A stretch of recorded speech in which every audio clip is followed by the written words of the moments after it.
அண்மை செய்தியை பார்த்து வருகிறோம். சாதிவாரி மக்கள் தொகை கணக்கெடுப்பு நடத்த மத்திய அரசு தீர்மானித்திருப்பது சிறப்பானது என பாமக நிறுவனர் ராமதாஸ் தெரிவித்திருக்கிறார். இதுகுறித்த விவரங்களுடன் செய்தியாளர் கோகுல் இணைந்திருக்கிறார். கோகுல், விவரங்கள் என்ன?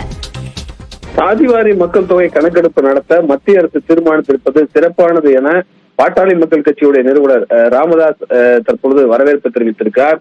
இந்தியாவில் அடுத்து நடைபெறவிருக்கும் மக்கள் தொகை கணக்கெடுப்பு சாதிவாரி மக்கள் தொகை கணக்கெடுப்பாக நடத்தப்படும் என்று மத்திய அரசு அறிவித்திருப்பது வரவேற்கத்தக்கது என்றும், டெல்லியில் பிரதமர் நரேந்திர மோடி தலைமையில் நடைபெற்ற அரசியல் விவகாரங்களுக்கான மத்திய அமைச்சரவை கூட்டத்தில் எடுக்கப்பட்ட இந்தியாவில் சமூக நீதியை நிலைநிறுத்த வகை செய்யும் இந்த முடிவு சிறப்பானது என்றும் அவர் தெரிவித்திருக்கிறார்.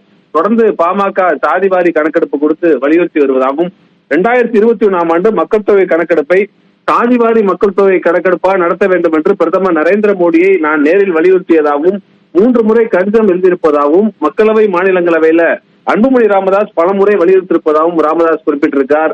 பாமகவின் முயற்சியால் கடந்த 3 முறை சாதிவாரி மக்கள் தொகை கணக்கெடுப்பு நடத்தப்படுவது கிட்டத்தட்ட சாத்தியமாகி கடைசி நேரத்தில் கை நழுவிய நிலையில இப்போது சாதிவாரி மக்கள் தொகை கணக்கெடுப்பு நடத்தப்படும் என்று மத்திய அரசு அறிவித்திருப்பது மிகுந்த மகிழ்ச்சி அளிப்பதாகவும், பாமகவுடைய 30 ஆண்டுகளுக்கு மேலான முயற்சிக்கு கிடைத்த பலன் என்றும் மருத்துவர் ராமதாஸ் தெரிவித்திருக்கார். பாமக சார்பில் நன்றியையும் பாராட்டையும் பிரதமர் மோடிக்கு தெரிவித்திருக்கக்கூடிய அவர், சாதிவாரி மக்கள் தொகை கணக்கெடுப்பை எவ்வளவு தொடங்க முடியுமோ அவ்வளவு விரைவாக மத்திய அரசு தொடங்க வேண்டும் என்றும் அவர் வலியுறுத்தியிருக்கிறார்.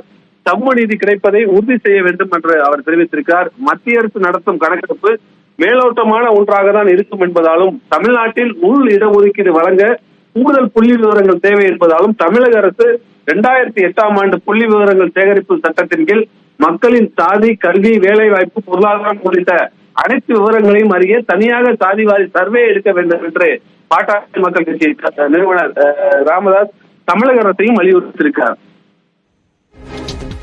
விவரங்களுக்கு நன்றி கோகுல்.